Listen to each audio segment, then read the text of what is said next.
Hello students, welcome to academy. This is Ratnakar sir. और आज का हमारा कोर्स है रियल एनालिसिस कोर्स का पार्ट 22। रियल एनालिसिस कोर्स का पार्ट 22।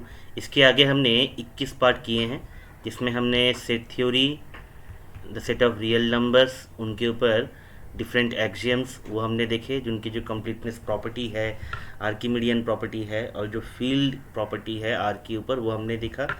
और उसके बाद हमने किया फंक्शंस और उनके टाइप्स। और अब हमने स्टार्ट किया है सीक्वेंस। ठीक है, सीक्वेंस हमने लास्ट 3-4 पार्ट से स्टार्ट कर लिया है। आज के क्लास में हम करेंगे कन्वर्जेंट सीक्वेंसेस के ऊपर कुछ प्रॉब्लम्स, कुछ इंपॉर्टेंट प्रॉब्लम्स जो सीक्वेंसेस के ऊपर आते हैं। ठीक है, एग्ज़ाम में बहुत कॉमन है इस टाइप के problems, and we will solve some problems on this convergent sequences, जिसमें हम सैंडविच थ्योरम का यूज़ करेंगे।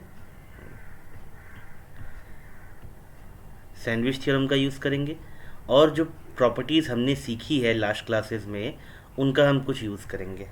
ठीक है, तो आई विल स्ट्रांगली सजेस्ट कि अगर आप लोगों ने पिछला वीडियो ना देखा हो सीक्वेंसेस के ऊपर, तो वो ज़रूर देखें, क्योंकि इस क्लास में हम उनके ऊपर बेस करके, उन प्रॉपर्टीज़ के ऊपर बेस करके कुछ इंपॉर्टेंट प्रॉब्लम सॉल्व करेंगे। ओके, तो चलिए स्टार्ट करते हैं पहले प्रॉब्लम से। पहला प्रॉब्लम ये है, एक सीक्वेंस है, सीक्वेंस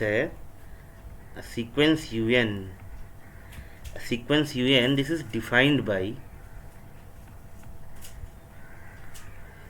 defined by इस तरह से un+2 equal to half of un+1 plus un।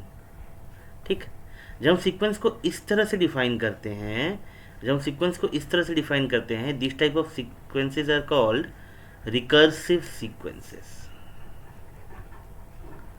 ठीक है, रिकर्सिव सीक्वेंसेस, इसका मतलब क्या होता है, मैं क्वेश्चन लिख लूँ उसके बाद बताता हूँ। ठीक है, for all n greater than और equal to 1, and u1 is greater than 0 but less than u2। ये कंडीशन दिया है, हमें ये प्रूफ करना है that this sequence un converges to u1 plus 2u2 upon 3। This sequence un converges to this number un plus 2u2 upon 3। ठीक, अच्छा, एक सीक्वेंस अगर एक पॉइंट पे कन्वर्ज कर रहा है तो उसका मतलब क्या है? एक सीक्वेंस अगर उस पॉइंट पे कन्वर्ज कर रहा है तो उसका मतलब क्या है? That means basically means limit of un as n tends to infinity, this is equal to u1 plus 2u2 upon 3। इसका बेसिकली मतलब ये है ना, कि भाई इस सीक्वेंस का एक लिमिट पॉइंट है, और लिमिट पॉइंट क्या है? u1 plus 2u2 upon 3।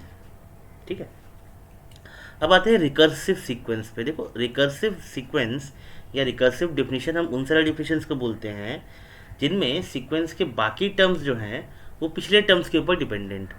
ठीक है, जैसे यहाँ पे n+2 वाला टर्म जो है वो किस पे डिपेंडेंट है? इससे पहले n+1 वाले टर्म पे, और उसके पहले un वाले टर्म पे, है ना।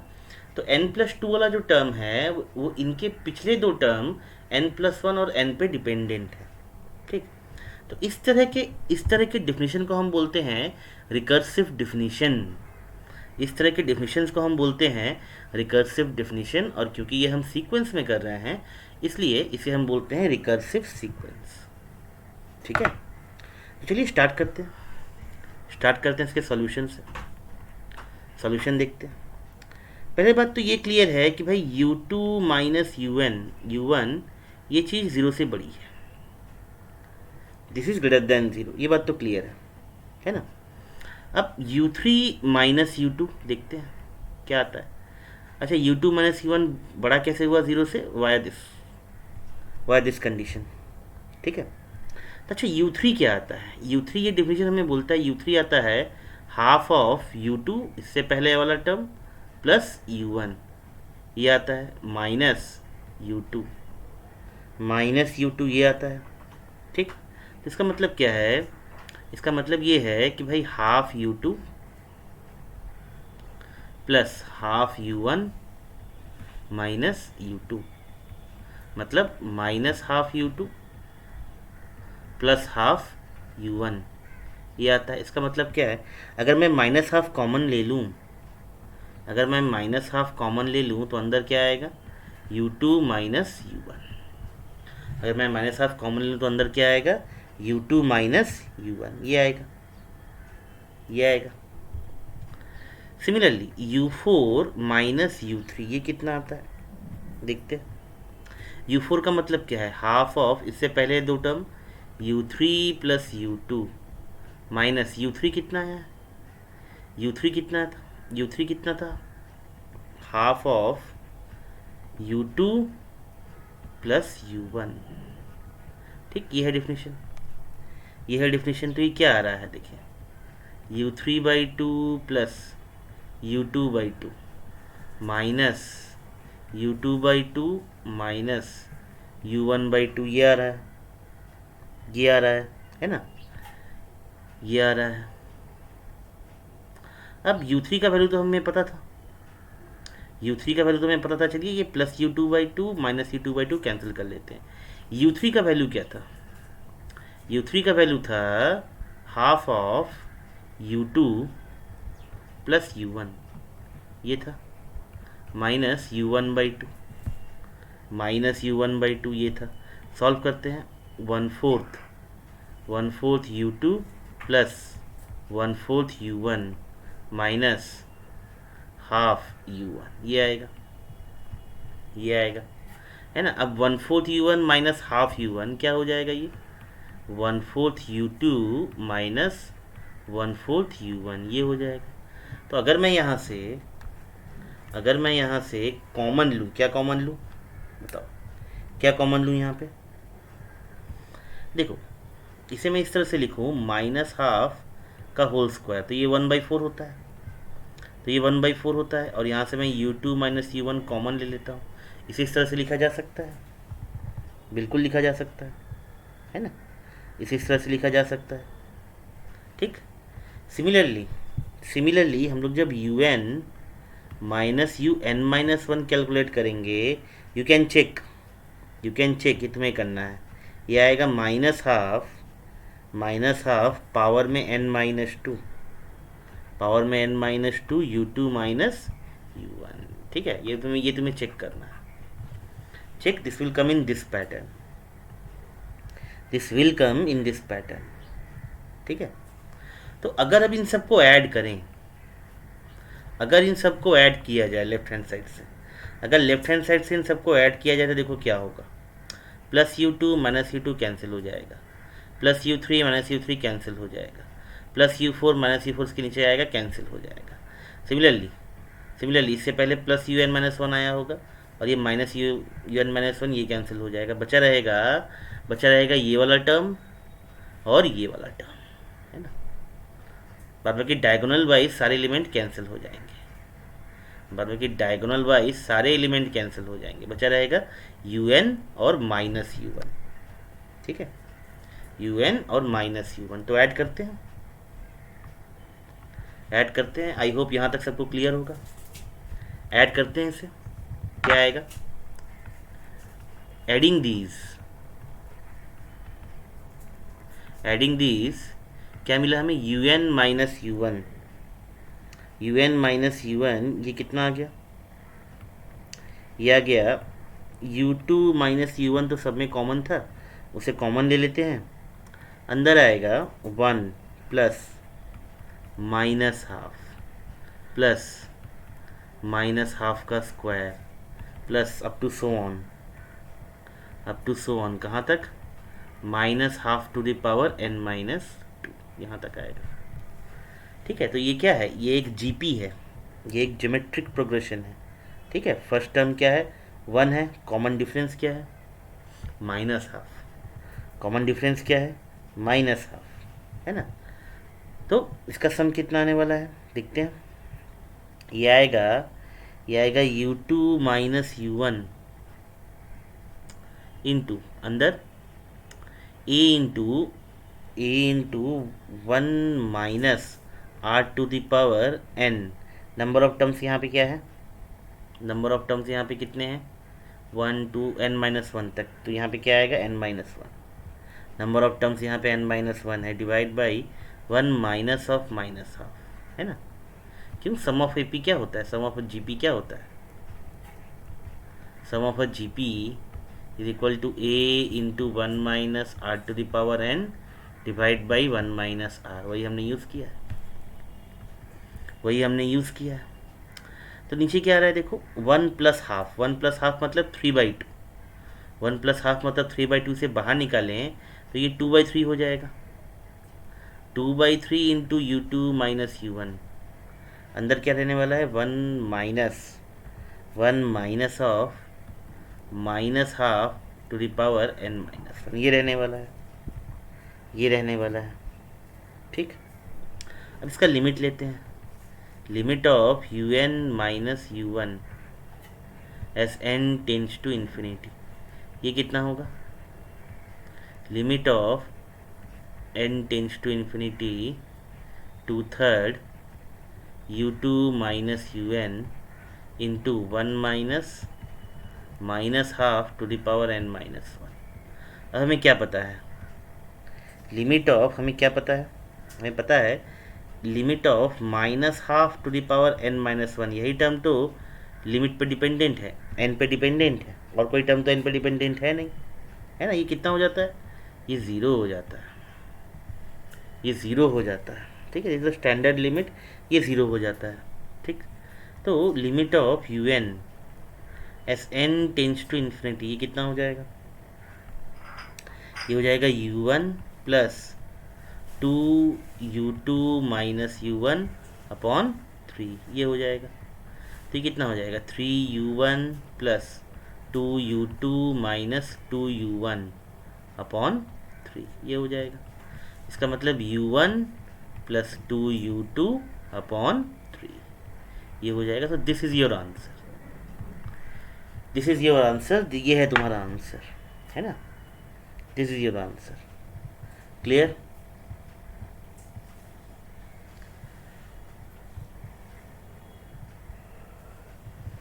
क्लियर, आराम से लिख लो इसे, क्लियर ये सबको, आई होप।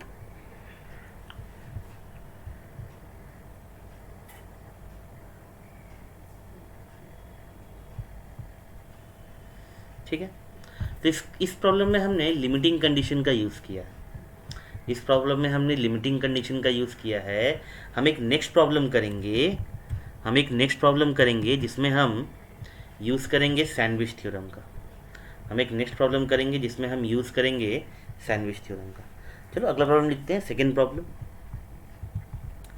सेकेंड प्रॉब्लम क्या है, सेकेंड प्रॉब्लम ये है, if xn equal to a to the power n plus b to the power n whole to the power 1/n for all n belongs to the set of natural numbers and a is greater than 0 but less than b, a is greater than 0 but less than b। हमें ये दिखाना है, हमें ये दिखाना है limit of xn, limit of xn as n tends to infinity this will be equal to b। हमें ये दिखाना है कि ये लिमिट जो है वो b होगा,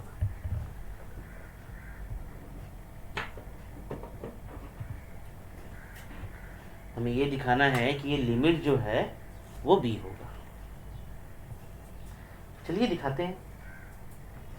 पहले स्टार्ट कहाँ से किया जाए, हाउ डू वी स्टार्ट, वो सबसे इम्पोर्टेंट है। हम इस प्रॉब्लम को स्टार्ट कहाँ से करें, ये सबसे ज़्यादा इम्पोर्टेंट है। ठीक है, let me give a hint, हम इसको सॉल्व करने में सैंडविच थ्योरम का यूज़ करेंगे। ठीक है, हम इस क्वेश्चन को सॉल्व करने में सैंडविच थ्योरम का यूज़ करेंगे। लेकिन हाँ, स्टार्ट कहाँ से किया जाए, that is the first question. ये पहला क्वेश्चन है कि स्टार्ट कहाँ से किया जाए।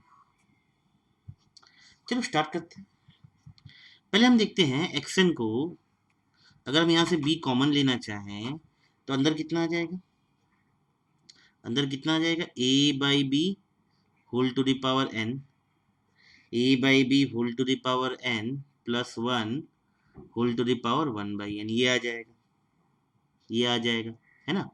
और ये चीज b से बड़ा है, ये चीज b से बड़ा है, क्यों, this is greater than b for all n belongs to n, क्यों, क्यों, क्योंकि देखो a b से छोटा था, मतलब a बाई बी 1 से छोटा होगा, इसका मतलब ये है a बाई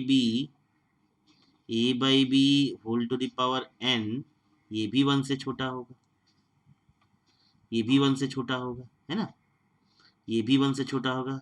तो 1 plus a by b whole to the power n, ये क्या होगा, देखो ये 1, ये 1 प्लस दिस थिंग, ये चीज 1 से छोटा है लेकिन नेगेटिव तो नहीं है, ये चीज 1 से छोटा है बट ये चीज a by b whole to the power n, ये चीज 0 और 1 के बीच में लाई करता है ना, ये चीज a by b whole to the power n 0 और 1 के बीच में लाई करता है। सो 1 plus something which is 0 point something, ये डेफिनेटली 1 से बड़ा होगा, ये डेफिनेटली 1 से बड़ा होगा, क्लियर, ये डेफिनेटली 1 से बड़ा होगा for all n belongs to n, for all n belongs to n, clear ये बात, ये डेफिनेटली 1 से बड़ा होगा, क्लियर ये बात, ठीक।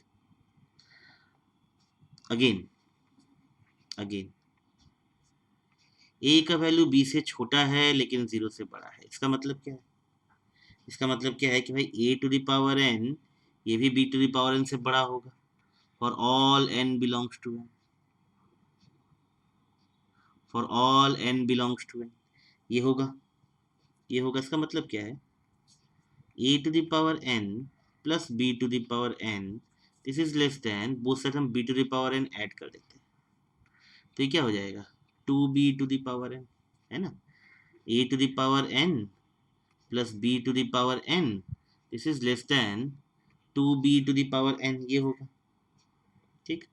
इसका मतलब क्या है, इसका मतलब क्या है, a to the power n plus b to the power n whole to the power 1 by n, whole to the power 1 by n, this is less than 2 to the power, बहुत सारे हम लोग 1 बाई n ले ले रहे हैं, b to the power n उसका भी 1 बाई n, बोथ साइड हम लोग 1 बाई n ले ले रहे हैं, तो ये क्या आ गया, a to the power n plus b to the power n whole to the power 1 by n, यही है xn, यही है xn, this is less than 2 to the power 1 by n into b, this is less than 2 to the power 1 by n into b for all n belongs to the set of natural numbers, ठीक, for all n belongs to the set of natural numbers, ठीक है। अब यहाँ पे हमें sandwich theorem लगाना है, अब यहाँ पे हमें सैंडविच थ्योरम लगाना है, तो सैंडविच थ्योरम लगाने के लिए हमें दो ऐसे सीक्वेंस पता होने चाहिए जिनका लिमिट भी हमें पता हो, दो ऐसे सीक्वेंस जिनका लिमिट हमें पता हो और उन दोनों का लिमिट वैल्यू सेम हो, उन दोनों का लिमिट वैल्यू सेम हो एंड समहाउ ये एक्सएन उन दोनों सीक्वेंस के बीच में हो, एंड समहाउ ये एक्सएन उन दोनों सीक्वेंस के बीच में हो। हम मान लेते हैं, हम मान लेते हैं un इक्वल टू b है, कांस्टेंट सीक्वेंस है for all n belongs to n, ठीक, और vn मान लेते हैं ये है 2 to the power 1 by b, 2 to the power 1 by b for all n belongs to the set of natural numbers, ये है, ठीक है, ये है। तो as limit n tends to infinity u कितना होगा, b हो जाएगा, कांस्टेंट सीक्वेंस है, हर एक टर्म b है, ठीक है, कांस्टेंट सीक्वेंस हमेशा कॉन्टिन्यूअस होता है, ठीक है, ठीक है। और as n tends to infinity vn क्या हो जाएगा, as n tends to infinity, as n tends to infinity 2 to the power 1 by n, ये कहाँ जाता है, 1 बाई n इंफिनिटी की तरफ, n इंफिनिटी की तरफ जा रहा है, 1 बाई n 0 की तरफ जाएगा, 1 बाई n 0 की तरफ जाएगा तो 2 टू द पावर 0 किस तरफ जाएगा, 1 की तरफ जाएगा, है ना, 1 की तरफ जाएगा, तो इसका मतलब क्या हो गया, इसका मतलब क्या हो गया, पहले देखो, पहले देखो मैं इसे मिटाता हूँ, पहले देखो मैं इसे मिटाता हूँ। un is less then xn and is less then vn। क्यों क्यों? un क्या था? Constant sequence b। हमने पहले ही देखा हमारा xn b से बड़ा है, हमने पहले ही देखा हमारा xn b से बड़ा है। नेक्स्ट पार्ट में हमने देखा कि हमारा xn जो है वो 2⁻1/n इंटू b से छोटा है। ठीक, इसे ही हमने बना दिया था vn, इसे ही हमने बना दिया था vn, है ना। तो देखो un जो है वो b की तरफ जा रहा है, that converges to b। vn जो है वही b की तरफ जा रहा है, that also converges to b। ठीक है, तुम्हारा पूरा पूरा चांस है by sandwich theorem, by sandwich theorem,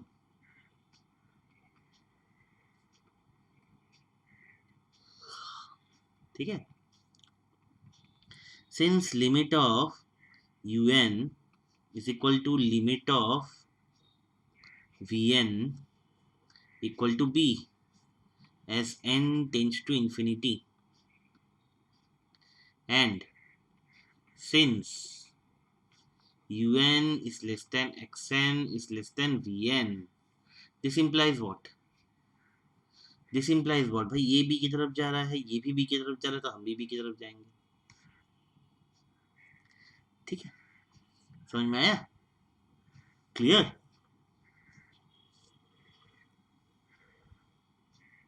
So this implies limit of xn as n tends to infinity, this is equal to b via sandwich theorem, via sandwich theorem। Clear है ये बात?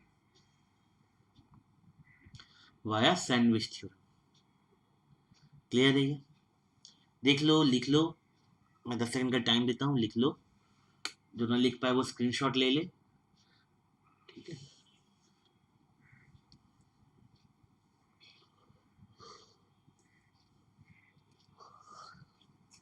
चलो आगे बढ़ते हैं, आगे बढ़ते हैं, एक और प्रॉब्लम देखते हैं, एक और प्रॉब्लम देखते हैं।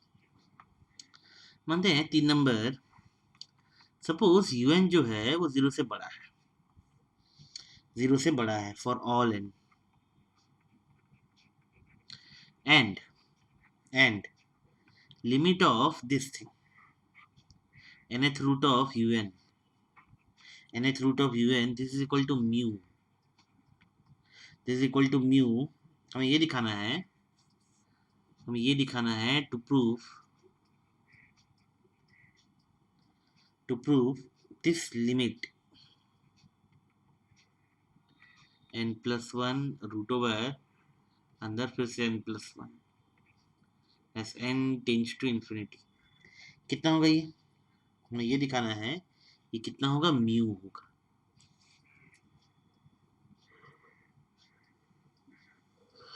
ये कितना होगा, म्यू होगा। ठीक है, क्लियर? आई होप प्रॉब्लम सबको समझ में आया होगा, आई होप सबको प्रॉब्लम समझ में आया होगा। सोल्यूशन देखते हैं। पहला चीज, limit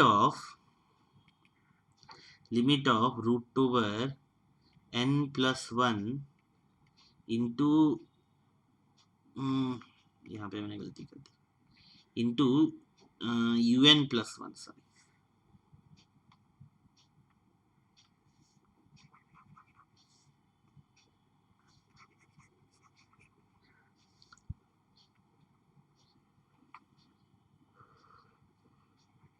into un+1, this is equal to mu.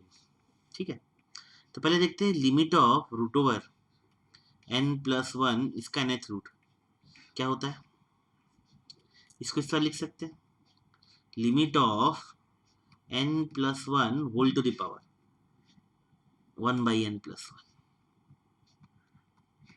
और ऊपर क्या होगा, n+1 अपॉन n।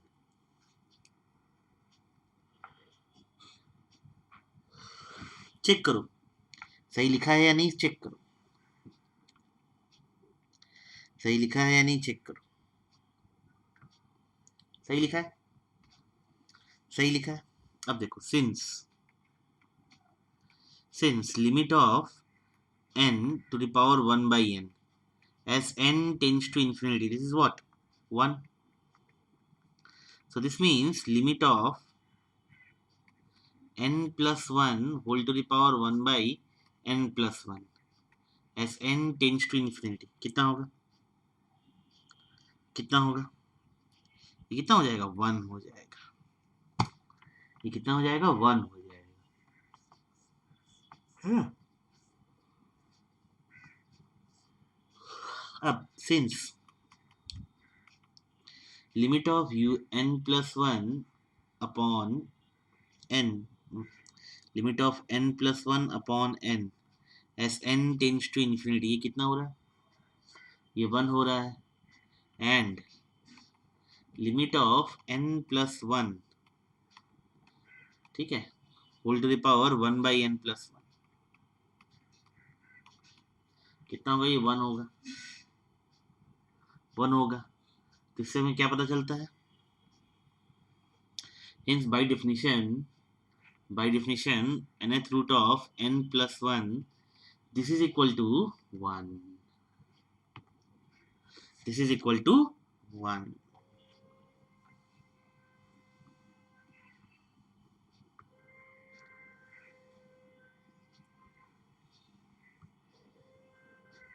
ठीक है, इसका मतलब क्या है? Limit of root over u n plus 1, इसका nth रूट, इसका nth रूट कितना हो जाएगा? Limit of u n plus 1 ऊपर 1 बाई एन प्लस 1, ऊपर 1 बाई एन प्लस 1 और उसके ऊपर n प्लस 1 बाई एन। चलो नेक्स्ट स्लाइड में लिखता हूँ, इतना लिख लो, मैं यहाँ से नेक्स्ट स्लाइड में लिखूंगा, कोई दिक्कत नहीं।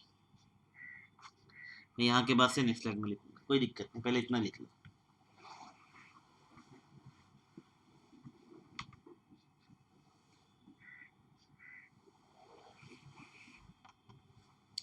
चलो क्लियर है, मिटा दे इसे। तो क्या हमें दिख रहा था कि भाई limit of root over u n plus 1, इसका nth root as n tends to infinity, क्या लिख सकते हैं हम? Limit of u n plus 1 whole to the power 1 by n plus 1, whole to the power 1 by n plus 1, ये limit कितना हो रहा है? 1 हो रहा है। याद रहे, ये लिमिट 1 हो रहा है, ये लिमिट कितना हो रहा है? 1 हो रहा है, 1 हो रहा है या और कुछ ना? 1 तो नहीं हो रहा है। हमें क्या पता है? हमें ये पता है कि भाई limit of nth root of u n, ये कितना हो जाता है? म्यू हो जाता है, म्यू हो जाता है। इसका मतलब ये है कि भाई limit of u n plus 1 whole to the power n plus 1, ठीक है, कितना हो जाएगा? इसको हम लोग क्या बोलेंगे? म्यू बोलेंगे, है ना? इसको हम म्यू बोलेंगे, and this is definitely greater than 0, is definitely greater than 0, ठीक है। इसका मतलब क्या है? इसका मतलब क्या है?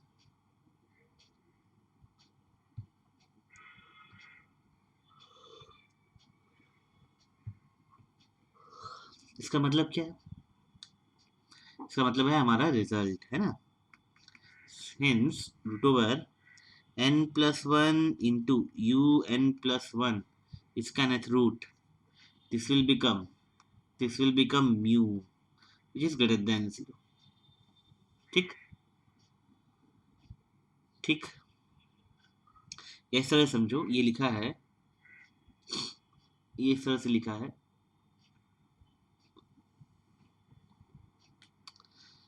this is equal to limit of root over n plus 1, ठीक, इसका nth root into root over u n plus 1, इसका भी nth रूट, कितना आ जाएगा? ये म्यू आ जाएगा, म्यू आ जाएगा, विच इज ग्रेटर देन 0।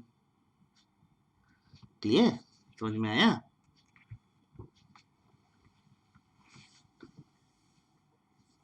चलो अब अगले पोर्शन की तरफ चलते हैं, that is called monotone sequence, ठीक।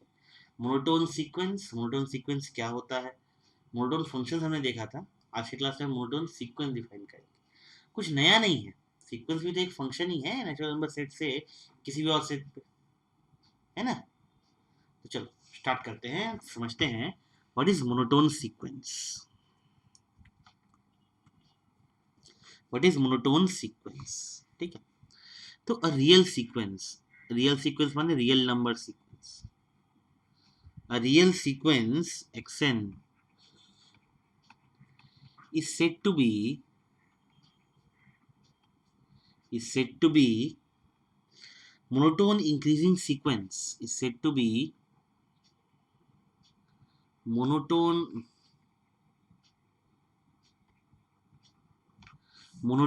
increasing sequence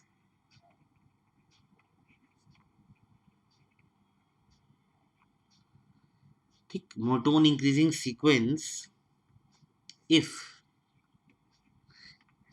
xn plus 1 is greater than xn। ठीक,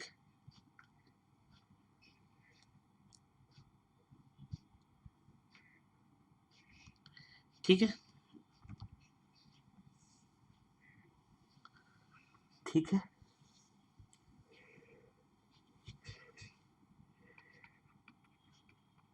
for all n belongs to n। ठीक है, सिमिलरली डिक्रीजिंग सीक्वेंस के लिए भी, a real sequence xn is said to be a monotone decreasing sequence। ठीक, monotone decreasing sequence if ठीक if xn plus 1 is less than xn for all n belongs to the set of natural numbers। ठीक है, clear है ये बात? Clear है ये बात?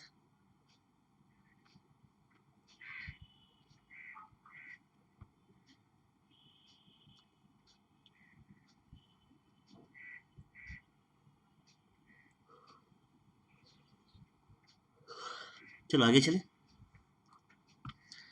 ठीक है, इसके बाद का टॉपिक हम नेक्स्ट क्लास में कवर करेंगे। इसमें हम ये समझेंगे कि एक monotone increasing sequence bounded above converge करता है कहाँ? अपने सुप्रीमम पे। ठीक, एक monotone decreasing sequence bounded below वो भी कन्वर्ज करता है। ठीक है, वो भी कन्वर्ज करता है कहाँ पे?